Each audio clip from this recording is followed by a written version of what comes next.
Thanks so much for joining me today as I talk about my experience with battling imposter syndrome and customer success. I'm going to be starting with sharing a story, and then we're going to get into some facts about imposter syndrome. And we're going to wrap up with some strategies that you can use to help yourself and others when that nasty voice of self doubt starts to creep in. And I'm also planning to save some time at the end for any Q&A that we might want to have. So Ryan, if you could bring up the slides, please. Thanks so much. All right, so I'm going to start with introducing you to Angie. So let me share a little bit about my background to start. I've been with my current employer for about 20 years. I started in an entry level role and gradually moved up through the ranks and always worked in roles that were closely aligned with sales and our delivery teams, really focusing on delivering strong results for our customers. Like many people who move into leadership somewhere along my professional journey, I identified the VP title as sort of my dream role. I knew that it would be harder to attain that title since there's just fewer of those senior leadership positions as you move up in the organization, and finding something that would be the right match for my skill set I knew would probably take some time. But throughout my time, I continued to take on new stretch assignments and stayed very focused and ambitious in continuing to develop professionally. At the end of 2020, I learned that my company was going to be establishing a new customer success discipline within our commercial organization. And they decided that the first step for that was going to be internally filling a VP position to establish and lead this new function. So essentially, the opportunity that I had been working for years was suddenly right in front of me. I decided to apply for the position. Not long after I was offered the position and secured a role that I had aspired to and worked toward for years. When that company email went out and announced my promotion, I was completely overwhelmed and humbled at the reaction from my coworkers. The messages that caught me off guard the most were from fellow women, like lifers at the company, who said that they were proud of me. And that was something I just really wouldn't have expected. And it made me realize that working my way up from being an individual contributor in 2001 to a VP in 2021 was not only a success for me, but it was encouraging for others as well. It was that affirmation that others could also experience growth, recognition, and professional excellence without necessarily having to move from company to company in order to get it. And I'm sharing all of this not to say how wonderful and deserving I was of this new role, but really to give context for what happened next. And what happened next was that I freaked out. Before I went to bed the day that I was promoted, those little doubts started creeping in. It was that nasty frenemy in my mind that I now refer to as Angie. And she said things to me like this. She said, "You've never done customer success before. How do you plan to lead through this change? There's so much to do. Where are you going to start? Wait, what? You don't even know where to start? What about those people who said that they were proud of you? What are they going to think when you fail? You're going to make it harder for others to get promoted from within because of your failure." By the end of the first week, I was completely exhausted from the effort of trying to appear confident and competent through various meetings and conversations about my new role. I was so buried in self-doubt that I had no creative energy left to build anything, which of course only escalated the voice in my head telling me that I was going to fail and let all of these people down. Over the weekend, I stopped and I asked myself, what is wrong with you? Why are you doing this to yourself? So, like I do for every time I need a self-diagnosis, I Googled, And after hitting search on not feeling good enough at work, the first article that I saw mentioned a phenomenon called imposter syndrome. And it struck a chord, so I kept reading and reading and reading.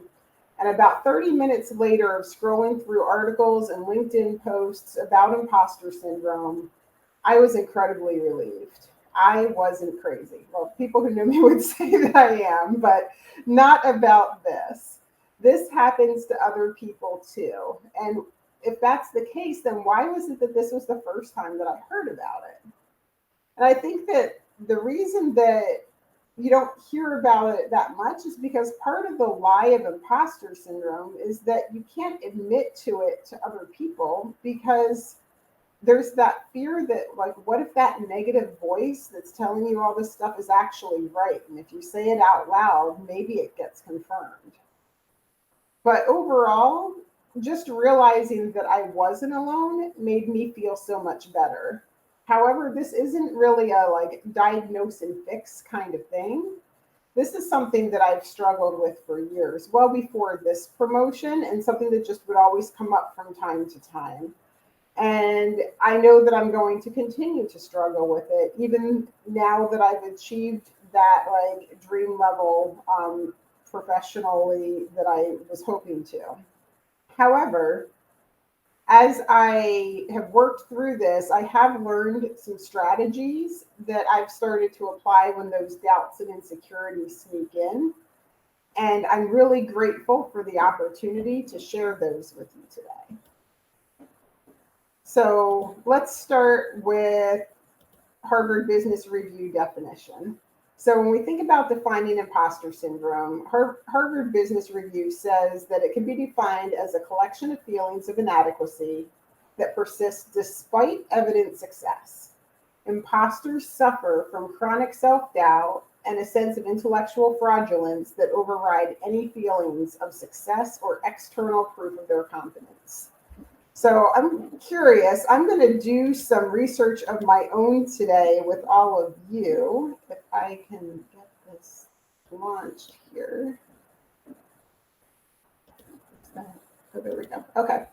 So I'm curious, before I start to share statistics about the frequency of imposter syndrome, I would love to know from all of you where you stand on this continuum. So when you think about just this definition and the story that I shared of my own experience, I'm curious about how often you've experienced any of these kinds of symptoms. So anywhere from never, this is all new to me, rarely, maybe once or twice.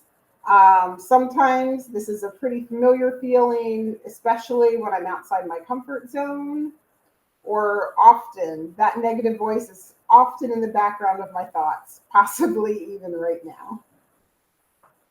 So I'll give it just another couple seconds to see where we stand. All right, so we're basically, it's interesting because nobody says never. We have basically 96% that are often or sometimes, kind of split 50-50 between those, and 4% that say rarely. And that's with a total of, looks like 75 participants in the poll. So pretty decent sample. So interesting, because the actual data says that 7 in 10 adults experience imposter syndrome at some point, but I think that it probably is a lot closer to our unscientific poll results today. Something else that's important to consider is that it does cross gender, racial, and professional boundaries. This isn't something that is only specific to women, only specific to a certain race or a certain professional level. It really does cross the entire population. One study suggested that during COVID, with all of the changes to how we all work, 52% of leaders struggled with imposter syndrome. I was honestly a little surprised that that was as low as it was.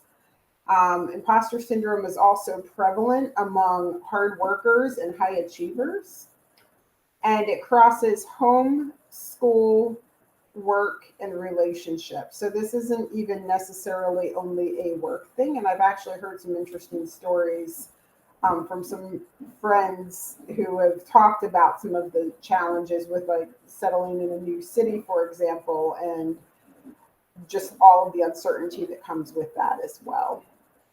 So if you do have any interest in learning more about these statistics or other areas of imposter syndrome, this data came from a ebook that an executive coach has written. His name is Raghav Parkash, and he has done tremendous amounts of research and coaching around imposter syndrome, and have tremendous respect for him. So that's definitely a good resource if you're looking for additional information. So for the 96% of you who are frequently or sometimes experiencing symptoms of imposter syndrome, you are in good company. Howard Schultz of Starbucks said, very few people, whether you've been in that job before or not, get into the seat and believe today that they are now qualified to be the CEO. They're not going to tell you that, but it's true. Maya Angelou, who I have great fondness for, she was actually the commencement speaker when I graduated from college, said, I have written 11 books, but each time I think, uh-oh, they're going to find out now. I run a game on everybody, and they're going to find me out. And as I say that out loud, it actually gives me goosebumps because it rings so familiar. And lastly, Tom Hanks says, no matter what we've done, there comes a point where you think, how did I get here? When are they going to discover that I am, in fact, a fraud and take everything away from me? So definitely some good company. And why are we talking about this today in the context of customer success? So when I think about customer success, it's a relatively new discipline, which means that there's a lot of people entering customer success, applying transferable skills to a new type of role. There's a lot of rapid growth, and that leads to new opportunities and career growth. This is awesome, and it's what's drawn a lot of us to customer success. There's also been incredible amounts of change, even just thinking about the past 2 years, not only within our discipline, but almost every industry. And that type of rapid change can leave all of us feeling just a little bit off balance at times. And it's really easy during those times when we just feel like it's hard to keep up and we're just off balance, that it must be us, versus it being the landscape in which we're operating, and giving ourselves some credit for truly performing the best that we can under those given circumstances.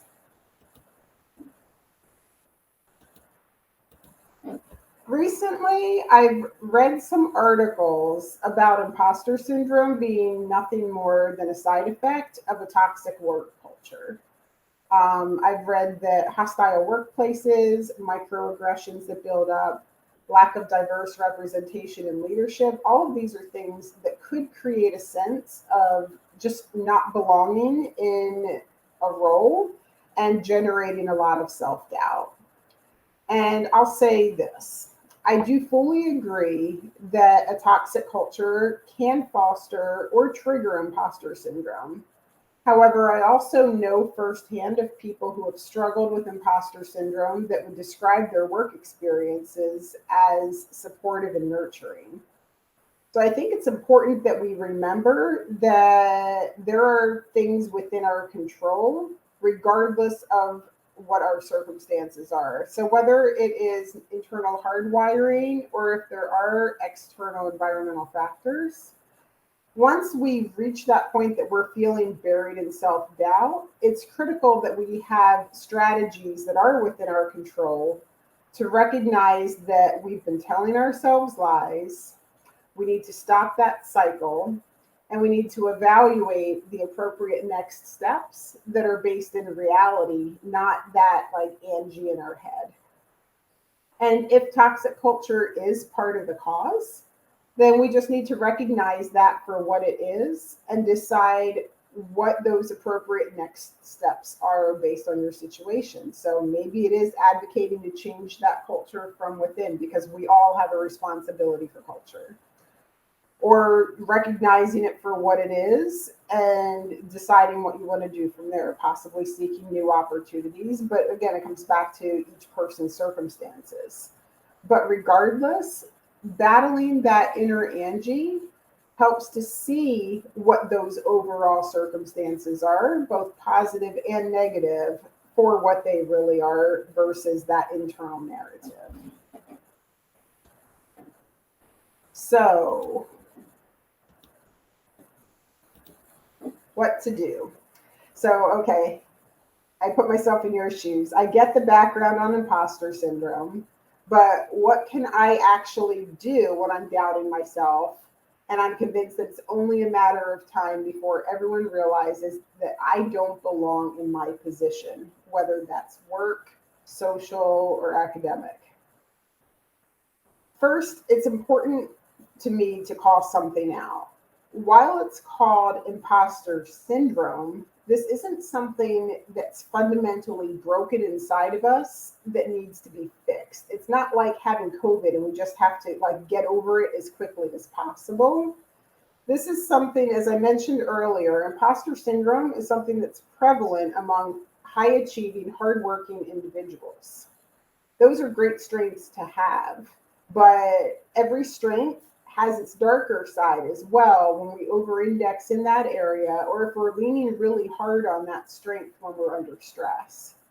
And I like to think that imposter syndrome is actually the flip side of that desire to work hard and deliver exceptional results. So it's important to recognize it and manage it when it comes, but it's not a fatal flaw in our personality. So what are some of those things we can do to manage it? First, I would say name it. So when you're in the moment, recognizing those negative thoughts for what they are, and then interrupting myself in the moment can help keep that anxiety from building and getting out of control. And when I was doing my research, there was one executive coach that went so far as to name that nag inside of her head, making it easier to talk back. So that's where I decided to name my nag Angie. So Angie might say, wow, you didn't think of that yet. Why didn't you have a plan for this? You have so many blind spots. And then just stop. Wait, Angie, cut the crap. Second, let's reframe it. So because Angie can make a pretty compelling case sometimes, it's important to be able to build a counter argument that we can talk back to in the moment. So Angie, you're right. I didn't have a plan for this. And yes, I do have blind spots. And that's why I'm building this new function out in the open, bringing in the people who are closest to the work to help. And I've led major changes to improve things for our customers before, so I know that I'm going to be able to work to earn the trust of this team for these circumstances as well. So that would be one example of reframing it. And lastly, own it. So I've started to discuss these feelings with my inner circle, and I found, and I guess now my external circle too, I found that often just airing out these sentiments helps me to become more self-aware. When I encounter those feelings of self-doubt, I actively remind myself of why I was chosen for the role that I'm in. Maybe I wasn't chosen for my customer success credentials, since I'm building those as I go, but I have a proven track record of leading change with my company. And I've also been passionate about being a culture carrier with the various teams that I've led. And those are capabilities that are going to be critical to our success with this transformation at my company. And another part of owning it for me was also hesitantly offering to speak up about this topic to all of you today. But as I've been preparing, Angie has been just like active, let's say. I may not be a professional therapist or a coach, but I am an expert in my own experience. And I've learned that for many people, hearing amateur advice from someone who's faced similar challenges can be exceptionally helpful, especially for some field tested strategies, but just as much to just know that you're not alone. So now that we have some strategies and have learned a little bit more, how can we pay it forward? So if you have the privilege of leading a team and you've struggled with imposter syndrome, you have a wonderful opportunity to help others learn from your experience while also creating an environment that's going to build safety and confidence. If you're not a people leader, that's okay too, because we all have a responsibility for building the culture where we work. Some of these points may help you to influence for a healthier work environment. So first, let's think about fostering psychological safety. Ending the silence around imposter syndrome starts with all of us. It's important to have open discussions about how self-doubt accompanies success, and start to talk about that with your team, because it helps to prepare them that if they start to feel that way when they take on a new role or a stretch assignment, that it's not them and it's not crazy, and that it's something that is actually quite common. Also, admitting that you don't have all of the answers yourself doesn't make you a fraud. It actually helps to define and solve problems more creatively, and helps to collaborate to get the expertise where you need it, and opening up your perspective to be able to solve problems more creatively. A selfish bonus with this is that the more authentic that we are about our own limitations can help us manage our own imposter syndrome, as everything that's inside of us and under the surface starts to see the light of day, and there's just more congruence between who we are underneath and who we're showing up as externally. Next, let's create a culture of inclusion. It's really important to create a space for candid conversations where people can feel comfortable speaking up without fear of being attacked as incompetent. To foster that climate of inclusion, it's important to start by setting some communication ground rules, such as not interrupting, giving everyone who has a desire to speak an opportunity to speak, and acknowledging not only mistakes, but also wins and opportunities to develop, and also finding ways to introduce diversity into our culture, whether that's through mentoring, sponsorships, and diversity training. It can help to reduce the negative effects of unconscious bias and feeling like an outsider. So even if that is part of the trigger for imposter syndrome, there's opportunity for us to do things within our own culture to manage that as well. And next, it's important to be a good example, not a perfect example. We really need to show our teams what it means to work like a human. So imposter syndrome is very much associated with behaviors such as perfectionism and overworking.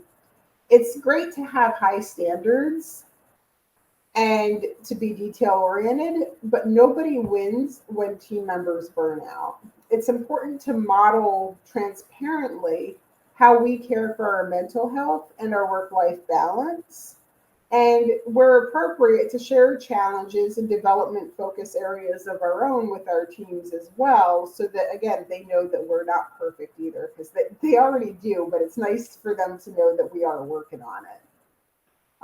Lastly, when there is opportunity to delegate responsibility to take something off of our own plates, it's important to explain the reasons for the decision to delegate that, not only from a development standpoint for the person that we're delegating to, but also including in that narrative our own limitations and the fact that we're not able to do everything, and that maybe this is something that they're actually stronger in than we are, and it's completely acceptable to share that. And lastly, the importance of just committing to sharing real-time feedback. So a few things on this. Instead of just praising a team member's intelligence or talent, reinforce the processes that they use, or reinforce the progress that they're making versus rewarding perfection. Celebrating that incremental progress not only keeps morale high, but it also helps people to internalize that success. One strategy that I have, I use Trello to manage my to-dos and my conversations that I need to follow up on. And one column that I have there, I labeled Yay Me. And I do that partly to keep track of what I've done. So when it's performance review time, I have everything in one place, but also as a reminder that I see on a daily basis of success that I've had in varied disciplines in the past, which means that I can probably apply X skill that I've done well with before to Y currently daunting project. And the last point is one that has been tremendously helpful for me in the past. So, in addition to praising wins with our team, it's also incredibly important to commit to our team that we will give them prompt feedback when we see opportunities for them to improve in certain areas. So, especially if we're stretching high performing individuals, which are typically the same ones that will struggle with imposter syndrome, into new development opportunities, and we're kind of getting them out there on that ledge.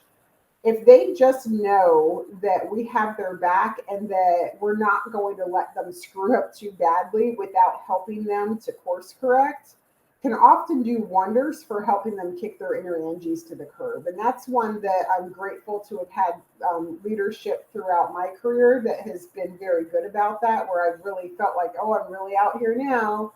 And just knowing that they're not going to just hang me out is tremendously helpful, and being intentional and communicating that can really help to build confidence with the team. So I really hope that some of these strategies and hearing my experience with imposter syndrome will be helpful for you. If not necessarily today, then maybe something will come back in the days to come. I think we do have a few minutes left, and it looks like we have some questions here. So I'm going to kind of switch gears over here. So the first question, great one, is failure a scary thought for leaders? Should leaders learn to embrace failure to keep the imposter in check? I think that's such a great point, and I agree. I think that it is very important that we all, I think that perfectionism is something that generates fear that really triggers and exacerbates imposter syndrome. And I think that recognizing that failure is an opportunity to learn, and even like celebrating those learnings and failures that we've been able to build on in a team environment can really help to develop that as well. Someone else asked, how often do you have a conversation with Angie? I would say probably, definitely more when I'm outside my comfort zone. So like I said, preparing for this and realizing it's like, oh, it's this week. Oh, why did I ever sign up for this? I think is Angie's definitely been vocal this week. For me, it really sort of comes and goes, and it does really tie back to being sort of outside my comfort zone. Any additional resources that I would suggest to handle imposter syndrome? That ebook that I referenced that Raghav had written is excellent. It has tons of information as well as case studies in it that I think would be great. And in addition to that, there's a lot of really good material on LinkedIn.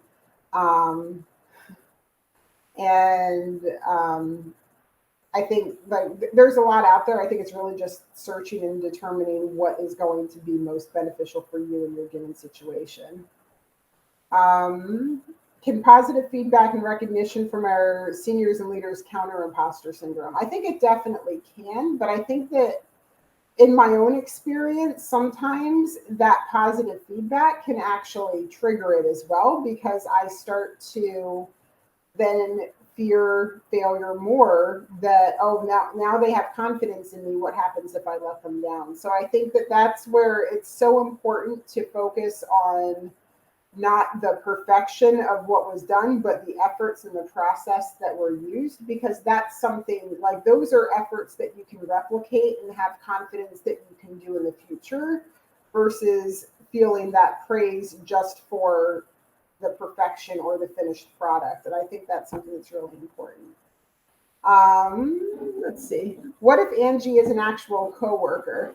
I think if that is the case, then I would probably not use quite the same bluntness that I use inside my head. But I think it's also really important to, I think it's incredibly important to address it and try to surround yourself with people that are going to actually pour energy into you versus the ones that are going to be sucking it out of you, because it is not helpful. I will find a link for the ebook. I don't know if, let me see, is I'll work on finding a link for the ebook, and I'm guessing that the slides will go out. I will get it updated with that. But the executive coach who wrote it it's linked. It's actually linked in the slides, and his name is Raghav Parkov. And if you connect with him on LinkedIn, then he will be happy to send you a link to it. And questions go. The name of the ebook, yeah, let me grab that really quick. It is called The Imposter. Yeah, hold on, let me make this bigger. My eyes. It's called The Imposter Syndrome Handbook, and it's written by Raghav Parkash, Parkash. And again, if you connect with him through LinkedIn, he'll be able to get you a link to it as well. Let me see if there's any other question.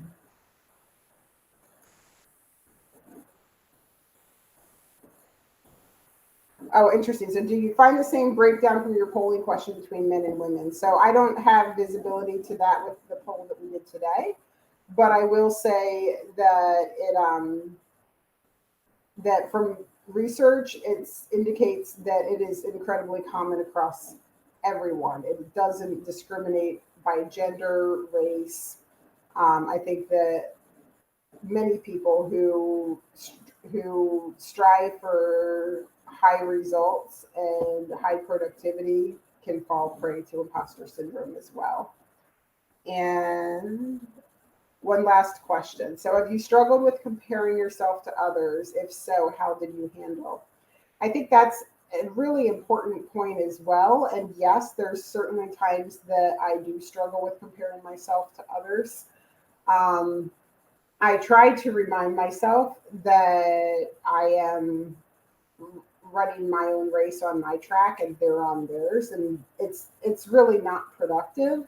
I mean, whether we end up falling short or being on the upside of that comparison, it doesn't really drive a lot of productivity for us either way. So it's something that I try to stop myself when I do find myself doing it, because again, it's just not something that has been helpful for me.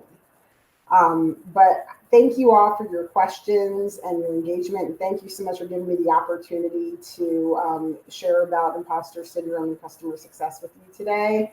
I hope you all have a great day and that you enjoyed the rest of the sessions at Big RYG.